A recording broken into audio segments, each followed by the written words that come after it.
Hello friends. आज हम आप सबके लिए लाए हैं मोदू नॉवेल का पार्ट 18। रिपेयर करने वाला हिलते डुलते आया। देखकर लग नहीं रहा था वो जल्दी काम खत्म करेगा। पैकिंग के साथ कॉफ़ी मेकर का वेट लगभग 30 kg था। ऐसा नहीं था कि फेदू उसे उठा के ले नहीं जा पाता, पर उसे लगा कि ऐसा करते हुए वो अच्छा नहीं दिखेगा और उसकी इमेज खराब हो जाएगी। पर वहाँ पर सिर्फ कुछ खड़ूस बुढ़े और गंदे कुत्ते ही थे। फेदू बॉक्स को उठाकर जाने ही वाला था कि किसी ने उसके पीछे से कहा, कौन सी मंजिल तक जाना चाहते हो आप? क्या आपको मदद की ज़रूरत है? फेदू ने मुड़कर देखा, वहाँ दो परियां खड़ी थी। एक परी 20s की उम्र की थी और हीरोइन जैसी दिख रही थी। दूसरी परी लगभग 10 साल की थी। उसने एक फ्लोरल प्रिंसेस ड्रेस पहनी हुई थी और उसके बाल प्रिंसेस स्टाइल में बंधे हुए थे। वो आइसक्रीम खाते हुए फेदू को देख रही थी। फेदू बॉक्स को रखकर अपने फॉर्म में आ जाता है। मैं शायद आपके रास्ते में आ गया। I am truly sorry. नहीं नहीं, मैं ऊपर नहीं जा रही हूँ, उस परी ने कहा। मैंने देखा आप इतनी गर्मी में एक भारी चीज़ को लेकर ऊपर जा रहे हैं, इसलिए आपको रोका। लिफ्ट शायद जल्दी ही ठीक हो जाएगी, आप वेट कर लीजिए ना। प्ले बॉय फेदू को और क्या चाहिए था। उसने छोटी परी को बॉक्स के ऊपर बैठने दिया और उस खूबसूरत परी से गप्पे मारने लगा। फेदू ऊपर नहीं पहुंचा था। ऊपर लुओवेंजो और तावरान इस बारे में बात करने लगे। लुओवेंजो को अचानक क्रिस्टल शुगर की ज़रूरत पड़ी। तावरान ने जूते बदलते हुए कहा, मैं नीचे जाकर उसे देखता हूँ और शुगर भी ले आता हूँ। कितना बिगड़ा हुआ है वो, सीढ़ी से ऊपर आने के लिए भी उसे पिकअप करना पड़ेगा।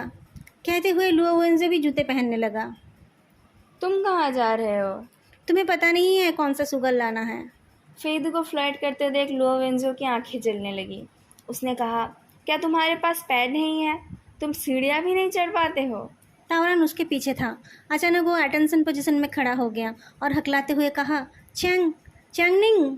वो परी झट से घूमी और बोली, तावरान तुम यहाँ पर क्या कर रहे हो? उन दोनों को एक दूसरे को नाम से पुकारते देख लुओवेंजो और फेदू दोनों को देखने लगे। तावरान के कान लाल हो गए थे। उसके हाथ पैर भी उसके कंट्रोल में नहीं थे। उसने किसी तरह से बताया कि वो उस बिल्डिंग में शिफ्ट हुआ है। चैंगनिंग ने हंसकर कहा, रियली? मैं भी यही रहती हूँ। हमारा मिलना तय था। और देखा, मैंने तुमसे झूठ नहीं कहा था। हमारा एस्टेट वाकई सबवे के बिल्कुल पास है। चैंगनिंग के गालों में छोटे छोटे डिम्पल्स दिखाई दिए। हमारा मिलना तय था। सुनकर तावरान का सर चकराने लगा। उसने कहा, पिछली बार के लिए सॉरी, मैं तुम्हें घर नहीं छोड़ पाया था। इतना सुनते ही लुओवेंजो और फेदू को समझ आ गया कि वो लेडी कौन थी। दोनों ने एक दूसरे की तरफ देखा। दोनों के एक्सप्रेशंस ही अजीब थे। बस उस छोटी सी लड़की को कोई फर्क नहीं पड़ रहा था। आइसक्रीम खत्म करके उसने फेदू की तरफ हाथ बढ़ाया। बड़े भैया, आपके पास नैपकिन है? तावरान ने चैंगनिंग को अपने घर इनवाइट करा और बाकी सबको भूल गया। लुओवेंजो ने कहा, मुझे बहुत अजीब सी फीलिंग हो रही है। फेदू ने अपने चीन से उस बॉक्स की तरफ इशारा किया और पॉकेट में हाथ डालकर सीढ़ियाँ चढ़ने लगा। लुओवेंजो ने बॉक्स तो उठा लिया पर टॉन्ट मारना नहीं भूला। तुम इतनी छोटी चीज़ को भी नहीं उठा सकते? क्या तुम्हारे गुर्दे खराब हो गए हैं? फेदू सीढ़ियों के ऊपर से नीचे की तरफ देखते हुए कहा, आप ट्राई करके देखना चाहते हो? फेदू को लुओवेंजो का स्पीचलेस एक्सप्रेशन बहुत फनी लगा। उसको मज़े करने का मन हुआ। उसने पास जाकर अपनी जादुई आंखों से लुओवेंजो की आंखों में देखा। लुओवेंजो को मर्द पसंद है। वो एक स्टेप पीछे हो गया। फेदू ने अपनी उंगली से उस बॉक्स को 2 बार ठोका। लुओवेंजो के पूरे शरीर में बिजली दौड़ गई और वो पसीना पसीना हो गया। क्रिस्टल शुगर के बारे में किसी को याद नहीं रहा, इसलिए प्लेन शुगर से ही काम चलाना पड़ा। चैंगनिंग अपने ऑफिस से यान सिटी ट्रांसफ़र हो गई थी। यहाँ वो अपने आंटी के घर में रहने लगी थी। अंकल आंटी घर पर नहीं थे तो वो अपनी कज़िन चेन चेन का ध्यान रख रही थी। नए गेस्ट के आने से घर में चहल पहल मच गई। कुछ लोग उस बच्ची से बात करने लगे और कुछ लोग तावरान को छेड़ने लगे। तावरान ने अपने आप को बचाने के लिए कहा, लैंगचा, तुम वो सिल्क बैनर नहीं लाई हो? वो आ गया है, उसे अब वो दे दो। लैंगचाओ दौड़ के एक रोल ले आई। लाल रंग के उस सिल्क बैनर के खुलते ही पूरा रूम झलमला उठा। फेदू स्पीचलेस हो गया। लैंगचाओ बहुत रिस्पेक्ट के साथ वो बैनर फेदू के हाथ में देती है और बोलती है, कॉमरेड फेदू, डायरेक्टर लू ने मुझे आपको ये देने के लिए कहा और कैप्टन लुओ को कुछ शब्द बोलने के लिए भी कहा है। वांग होंगलियांग के केस का काम खत्म होने पर वो खुद आपके लिए एक प्रशस्ति समारोह रखेंगे। कैप्टन लुओ, आप बोलेंगे या मैं ही बोल दूँ? लुओवेंजो अकेले इतने लोगों के लिए खाना बनाने में बिजी था। किचन की आवाज़ में उसे कुछ सुनाई नहीं दिया। उसने चिल्ला के पूछा, क्या कहा तुमने? तावरान, ये रेंज हुड ने काम करना क्यों बंद कर दिया? क्या लाइट चली गई है? फेदू पुलिस वालों की लेक्चर से भागना चाहता था। वो बोल उठा, मैं जाकर देखता हूँ। लैंग च्याओ ने कहा, प्रेसिडेंट फे को ये काम भी आता है? अपने टीनेज ईयर्स में फेदू ताओरान के किराए के घर में बहुत टाइम बिताता था। ताओरान पुरानी चीज़ों को ही यूज़ करता था और जब तक रिपेयर करा के काम चलाया जा सकता था वो चीज़ों को नहीं फेंकता था। फेदू को भी वो इसके लिए नई चीज़ें खरीदने नहीं देता था। इसलिए समय के साथ साथ फेदू ने ताओरान के लिए ये सब चीज़ें रिपेयर करना सीख लिया था।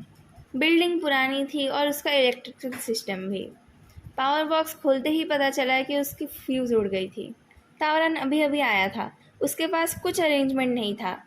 फेदू हार्डवेयर स्टोर जाने के लिए निकल ही रहा था कि चैन चैन ने कहा, बड़े भैया, मैं होमवर्क नोटबुक खरीदना भूल गई थी, क्या मैं आपके साथ चल सकती हूँ? चेन को लेकर फेदू उन राउडी लोगों से बचकर निकल पड़ा। उसने पहले अपनी ज़रूरत की चीज़ों को खरीदा और फिर 2 क्रीम पफ खरीदकर बिल्डिंग के नीचे एक स्टोन बेंच पर बैठ गया। क्रीम पफ खाते खाते चैन चैन ने कहा, बड़े लोग कितना शोर करते हैं, हम थोड़ी देर बैठकर फिर चलेंगे। फेदू मजाक में कुछ बोलने जा रहा था लेकिन रुक गया। उसे लगा जैसे कोई उस पर नज़र रख रहा था। दोस्तों, अगर आपको ये वीडियो अच्छी लग रही है तो तुरंत जाके लाइक, कमेंट और चैनल को सब्सक्राइब जरूर करें। I loved you, I was a monster but I loved you, Lolita. सारे स्टोन बेंचेस एक छोटे से सूखे हुए लोटस पॉन्ड के चारों तरफ बनाए हुए थे। पॉन्ड के बीच एक ब्रॉन्ज स्टैचू था जिसका सरफेस पॉलिश्ड था। उस सर्विस पर 2 आंखों की रिफ्लेक्शन दिखाई दी। वो स्कल्पचर कोई मिरर नहीं था। उसमें उन आंखों के मालिक की एज और सेक्स समझ नहीं आई, पर पता नहीं क्यों उन आंखों को देखते ही फेदू का दिल टाइट हो गया। जिस क्रीम पफ को उसने अभी निगला था वो उसके सीने में अटक गई। सर घुमा के वो उन आंखों के मालिक को ढूंढने लगा। उस पुराने एस्टेट में बाउंड्री वॉल्स नहीं थे, कुछ बिल्डिंग्स ऐसे ही खड़े थे। वो सब बिल्डिंग्स बनने के बाद रोड प्लान्स बने थे, इसलिए रोड्स, बस स्टॉप्स और शॉप्स सब कुछ साथ में ही था। छोटे छोटे फूड शॉप्स में भीड़ थी। कुछ लोग बस के लिए लाइन में खड़े थे, कुछ लोग आ जा रहे थे, कुछ कार वाले अंदर से शॉर्टकट ले रहे थे। बिल्डिंग में रहने वाले लोग भी पजामे में घूम रहे थे। फेदू को वो इंसान नहीं दिखा जिसे वो ढूंढ रहा था। वो जल्दी से खड़ा हो गया। चलो घर चले। चैन चैन को ये सब पता नहीं था। उसने एक लंबी सी ओह निकाली अपने मुंह से और फूड शॉप्स की तरफ देखने लगी।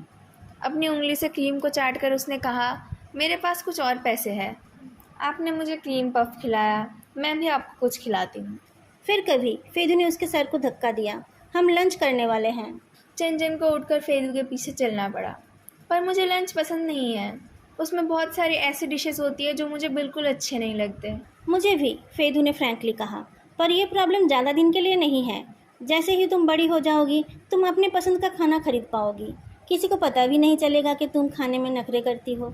चैन चैन को लगा ग्रोन अप लोग बहुत बेशरम हैं। उसने फेदू की तरफ देखा। फेदू का एक्सेसिव सीरियस फेस देखकर वो नर्वस हो गई। उसने हाथ बढ़ाकर फेदू की शर्ट को पकड़ा और पूछा, क्या हुआ बड़े भैया? वो लोग एक बिल्डिंग को पार कर रहे थे। अचानक एक खिड़की खुल गई तो फेदू की नज़र उधर चली गई। उस खिड़की के कांच में उसे एक आदमी का रिफ्लेक्शन दिखा। उस आदमी ने सनग्लासेस पहन रखे थे और उसका चेहरा मास्क से ढका हुआ था। फेदू आगे चल रही चैन चैन के कंधे पर हाथ रखकर पीछे मुड़ा। उनसे 200 मीटर पीछे एक इंसान झाड़ियों के पीछे गायब हो गया। फेदू को बस उसकी पीठ का हम्प और सफ़ेद बाल दिखाई दिए। चैन चैन घबरा कर फेदू की तरफ देखती है। चश्मे के अंदर से फेदू की ठंडी निगाहें लोगों की भीड़ को नापने लगी।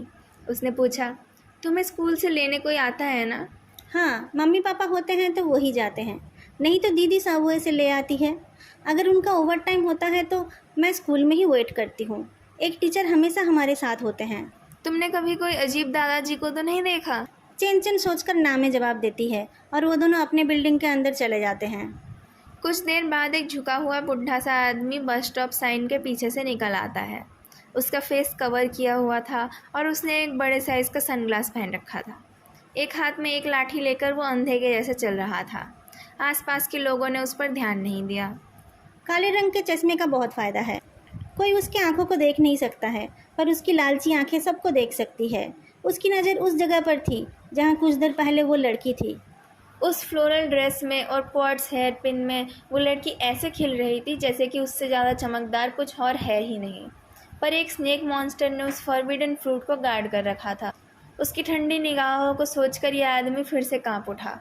डर और लालच दोनों ने मिलकर उसकी सांसों को तेज बना दिया था। वो एक पेड़ के सहारे बैठकर हाँफने लगा। लिफ्ट ठीक हो गई थी। फेदू 12th फ्लोर का बटन दबाकर चेन को लेकर लिफ्ट में चढ़ गया। बड़े भैया, अभी अभी क्या हुआ था? मैंने एक बहुत सस्पिशियस आदमी को देखा था। याद रखना, आगे से जब भी तुम किसी ग्रोन अप के साथ अकेले रहोगी तो सावधान रहोगी। पता है, मैं छोटी बच्ची थोड़ी ना हूँ। चंचन ने अपनी उंगली गिनते हुए कहा। स्ट्रेंजर्स से दूर रहना, स्ट्रेंजर्स का दिया हुआ खाना मत खाना, अगर कोई कुछ पूछे तो उनको पुलिस के पास जाने के लिए कहना। तुम्हें उन लोगों से भी सावधान रहना है जो स्ट्रेंजर्स नहीं हैं, फेदू ने उसके सर पर ठोक कर कहा। ग्रोन अप्स की गाड़ी में मत चढ़ना, किसी ग्रोन अप के साथ अकेले मत होना। जैसे अभी तुम्हारा मेरे साथ ऐसे रहना सेफ नहीं है। अगर मैं बुरा आदमी होता तो। चंचन अपने सर पर हाथ रखकर बड़ी बड़ी आंखें करके फेदू को देखती है। इनमें तुम्हारे स्कूल के टीचर्स भी आते हैं और बूढ़े दादाजी और दादी जी भी, जो ठीक से चल नहीं पाते हैं, समझी? चंचन काँप उठी। क्यों भैया, मुझे डर लग रहा है। डर लगना अच्छी बात है। लिफ्ट ऊपर पहुंच गई थी। फेदू ने चेंचन को पहले निकलने दिया। लिफ्ट से निकलते हुए उसने कहा, सुंदर चीज़ें पोर्सिलेन की तरह होती है। उनके लिए ये डेंजरस नहीं है कि एक बिल्ली घर में दौड़ रही है। फिर क्या है? फेदू ने उसके आंखों में देखकर कहा, यह ज़्यादा डेंजरस है कि पोर्सिलेन को पता ही नहीं है कि वो ब्रेकेबल है। पावर बॉक्स के सामने लुओ वेंजो एक सिगरेट लेकर खड़ा था। एक फ्लैशलाइट और एक स्क्रू ड्राइवर रखते हुए उसने कहा, एक फ्यूज़ वायर खरीदने में तुम्हें आधा साल लग गया।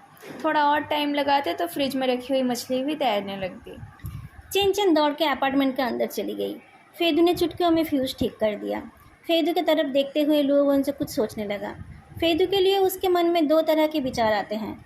जब वो दोनों लड़ते रहते हैं तब फेदू एक आफत जैसा होता है जिसे कानून की कदर नहीं है। उसके मुंह खोलते ही उसे पीटने का मन होता है।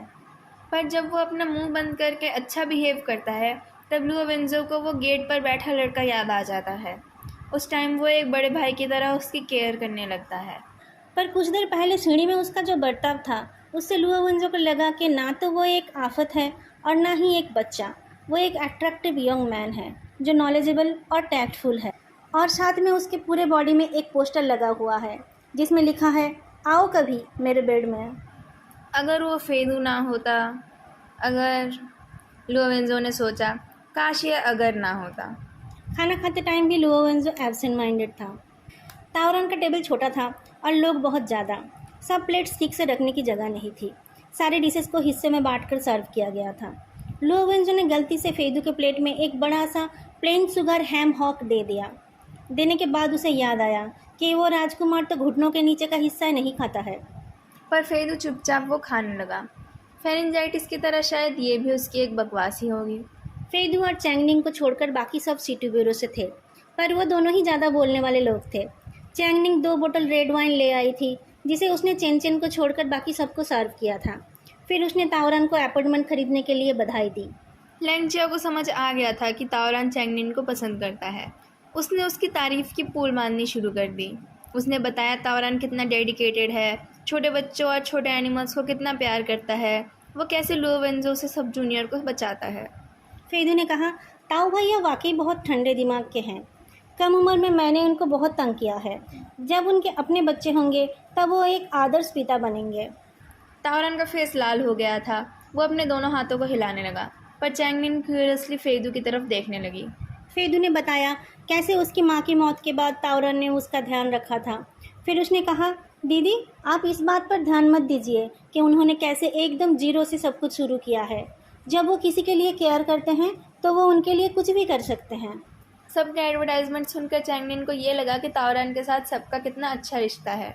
उसने तावरन की तरफ देखकर मुस्कुराया। तावरन के ऊपर अल्कोहल का असर था। उस पर अपनी ड्रीम गर्ल को मुस्कुराते हुए देखकर उसने अपना कंट्रोल खो दिया। वो बोलने लगा, नहीं नहीं ऐसा नहीं है, मैंने अकेले छोटे फेदू का ध्यान नहीं रखा था।